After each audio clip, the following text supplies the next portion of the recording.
Ministar državne imovine Goran Marić u Cestici se susreo s načelnicima i gradonačelnicima iz Varaždinske županije. Razgovaralo se o gospodarenju državnom imovinom, a najavljen je skori sastanak u Lepoglavi na koji će ministar stići s konkretnim odlukama i ugovorima. Rješavanje pitanja i statusa državne imovine na području jedinica lokalne samouprave Varaždinske županije bila je tema radnog sastanka načelnika i gradonačelnika s ministrom državne imovine Goranom Marićem. Kako je rekao domaćin susreta, načelnik općine Cestica Mirko Korotaj, ovo je pitanje važno čim prije riješiti zbog prijave projekata na EU fondove, za što moraju biti riješeni imovinsko-pravni odnosi.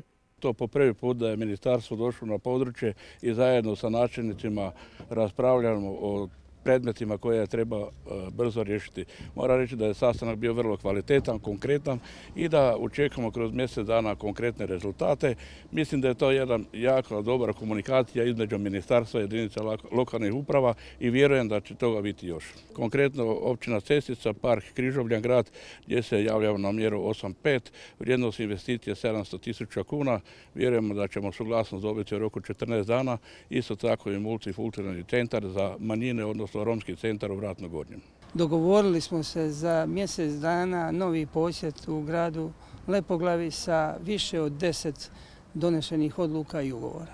Za Cesticu 3 ugovora, za Lepoglavu 2-3, za Sračinec. Uglavnom svaka ima svoju specifičnost. Pa kažem, najviše u Sračincu za izgradnju poduzetničke zone, rješavanje problema grobalja, rješavanje problema zgrada za smještaj udruga, za smještaj drugih djelatnosti od društvene koristi i za stambenu izgradnju. Ono što je najvažnije, imamo i jednu za izgradnju za nacionalne manjine. Mislim da je tako da različito od grada do grada, od općine do općine.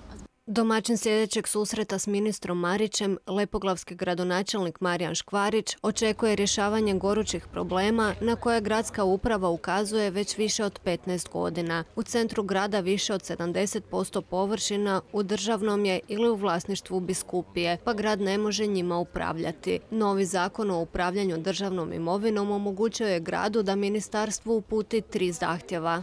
Prvi i osnovni temeljni zahtjev je da skoro nekoliko hektara zemljišta i javnih površina u centru Lepoglave, koje su površine kao parkovne površine ili površine za pretežitu izgradnju, i to stambenu izgradnju, da dobijemo u naše vlasništvo.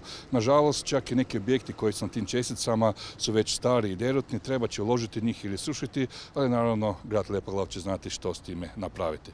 Drugi zahtjev je bio prema ministarstvu upućen na način da se razvrgne suvlasništvo koje imamo sa Ministarstvom pravosuđa u 2 objekta. Jedan objekt to je sportski centar, a drugi objekt kojega želimo namijeniti za budući centar Pavlina, centar za posjetitelje. I treći dio zahtjeva je bio konkretniji, a to je da dobijemo jednu česticu gdje bi grad Lepoglava pokrenuo stambenu izgradnju po POS-ovom modelu i naravno u dogovoru također sa Ministarstvom branitelja da jedan objekt i jedna čestica postane kao sadržaj budući centar za branitelje. Posla u ministarstvu, istaknuo je ministar Marić, ima mnogo.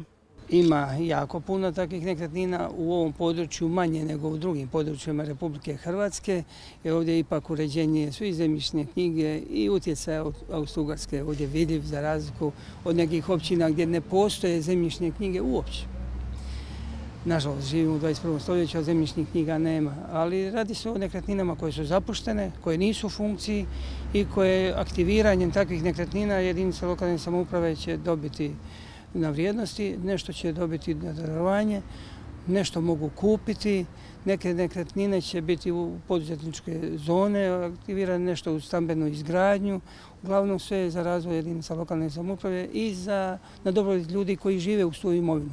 Uz ministra i njegove suradnike te gradonačelnike i načelnike, na radnom sastanku bio je potpredsjednik vlade i ministar graditeljstva i prostornog uređenja Predrag Štromar.